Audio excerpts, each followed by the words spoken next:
When I think about Pope Francis, I think of a man who changed the world by changing the way we see each other. He was called the People's Pope, and not just because of where he came from, but because of how deeply he cared for every person he met. Francis wasn't born into power.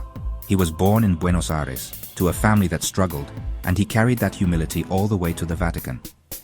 Even as Pope, you'd catch him sneaking out to visit the homeless, or quietly paying someone's hotel bill. His final months weren't easy. He battled pneumonia, spent weeks in the hospital, and yet he insisted on showing up, even if just for a moment. On the Easter Sunday, barely recovered, he appeared on the balcony of St. Peter's, blessing the city and the world one last time. That was classic Francis present, even when it was hard. He made history in other ways too.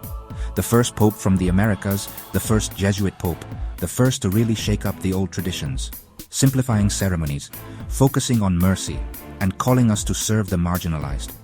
He didn't just preach peace, he traveled to places like Luxembourg, always urging for dialogue instead of division. When he passed away on Easter Monday, the world lost not just a religious leader, but a voice of hope.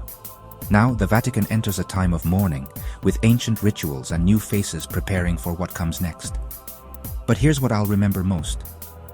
Pope Francis showed us that compassion isn't just a word, it's a way of life. And that's a legacy that doesn't end with a funeral. It lives on, in anyone brave enough to love like he did.